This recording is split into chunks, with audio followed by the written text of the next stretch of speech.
नमस्कार दोस्तों, जिस ब्रिटिश साम्राज्य के खिलाफ कोई भी राजा महाराजा आवाज़ उठाने को तैयार नहीं था, सारे राजा महाराजा जो थे नतमस्तक होकर ब्रिटिश शासन के अधीन हो गए थे। ऐसे में एक राजनीतिक संगठन उभर कर आता है जो ब्रिटिश शासन के खिलाफ आवाज़ उठाता है। तो दोस्तों आज हम बात करेंगे भारतीय राष्ट्रीय कांग्रेस के जन्म के बारे में। तो दोस्तों आप पूरे मेरे ब्लॉग में बने रहिएगा और ऐसे ही रोचक जानकारियाँ, ऐतिहासिक चीज़ और सामाजिक चीज़ लेकर मैं आते रहता हूँ। आप सभी लोगों से आग्रह है कि आप हमें फॉलो करें, सब्सक्राइब करें, लाइक करें, कमेंट करें और शेयर करें। तो दोस्तों आइए चलते हैं। भारतीय राष्ट्रीय कांग्रेस की स्थापना 28 दिसंबर 1885 ईस्वी को महाराष्ट्र के बम्बे में हुई थी।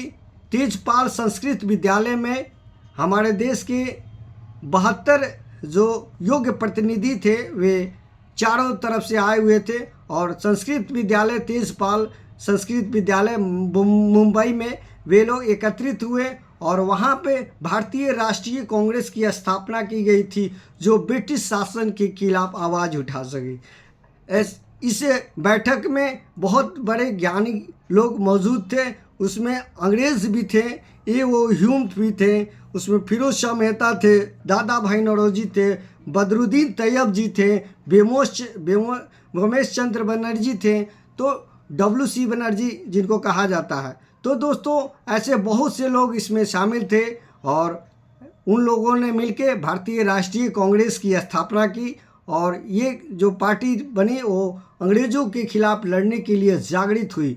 तो दोस्तों ये जो ऐतिहासिक दिन था, ये भारतीय राजनीति के लिए बहुत ही महत्वपूर्ण कड़ी थी, क्योंकि हमारा देश, हमारी जनता जो थी 200 साल तक अंग्रेज़ों की गुलामी में रहने लगी थी, बहुत ही शोषित हो गई थी और केवल राजा महाराजा और अंग्रेज़ों का शासन रह गया था।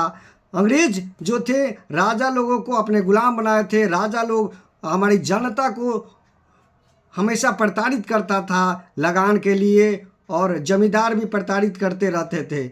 ऐसे में जनता जो थी बहुत ही परेशान थी, उन्हें अंग्रेज़ हंटर से मारते थे और ये 200 साल का जो ब्रिटिश शासन था, ऐसे नियमतः ब्रिटिश साम्राज्य का 100 वर्ष माना जाता है। लेकिन अब हम इतिहास को खंगालते हैं तो पता चलता है कि ब्रिटिश शासन बहुत पहले से यहाँ पर थी। भले ईस्ट इंडिया कंपनी के रूप में थी, लेकिन 1857 के बाद ब्रिटिश शासन मतलब ब्रिटेन की राजा के अधीन चली गई थी। 1857 से हमारे देश का ये दुर्भाग्य था कि हमारे देश का शासन ब्रिटेन के महाराजा कर रहे थे 100 साल तक और हमारे देश के राजा महाराजा जो थे वे उनकी अधीनता में काम कर रहे थे और अपनी ही जनता को कोड़े से पिटवा रहे थे लगान लेने के लिए। और ऐसे शासन के खिलाफ आवाज़ उठाने के लिए भारतीय राष्ट्रीय कांग्रेस की स्थापना होती है और धीरे धीरे ये उदारवादी थे, फिर उग्रवादी होने लगे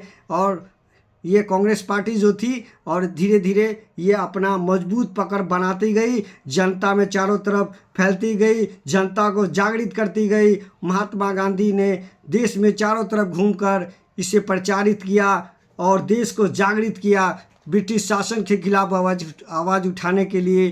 चंद्रशेखर आज़ाद, भगत सिंह जैसे लोग इनकी प्रेरणा से ही राजनीति में आए। सारे लोग जो है इन लोगों की प्रेरणा से ही राजनीति में आए। भले ही मार्ग थोड़ा अहिंसा का रहा हो, लेकिन सभी लोग इनकी प्रेरणा से ही राजनीति में आए और देश के लिए उन्होंने अपना कुर्बानियाँ दी और तब जाके हमारा देश आज़ाद हुआ। तो दोस्तों भारतीय राष्ट्रीय कांग्रेस की स्थापना जो है भारतीय राजनीति के लिए, ब्रिटिश सत्ता को ख़त्म करने के लिए एक बहुत बड़ा ऐतिहासिक दिन था और ये बहुत ही हमें गर्व है कि हम सारे जो भी हमारे वीर शहीद थे वो देश के लिए न्यौछावर हो गए। तो ऐसे ऐतिहासिक दिन को हम ज़रूर याद करें, क्योंकि भारतीय राष्ट्रीय कांग्रेस ने ही सर्वप्रथम आवाज़ उठाया देश की आज़ादी के लिए और इसमें सभी लोगों ने साथ दिया। सभी लोग ने इस आंदोलन को मजबूती दी और तब जाके हमारा देश आज़ाद हुआ और हम आज देश की आज़ादी में खुली सांस लेते हैं। तो दोस्तों इस ऐतिहासिक दिन को नहीं भूलना चाहिए जब भारतीय राष्ट्रीय कांग्रेस की स्थापना हुई थी। हम आज़ादी की बात कर रहे हैं दोस्तों। आज़ादी क्या होता है, पहले हमारे बुजुर्गों से पूछिए, वे हर काम अंग्रेज़ों से पूछ कर करते थे। वे अपनी ज़िंदगी जीना भूल गए थे। तो दोस्तों गुलामी क्या होती है हमारे पूर्वजों से सीखे। तो दोस्तों बस इतना ही, धन्यवाद।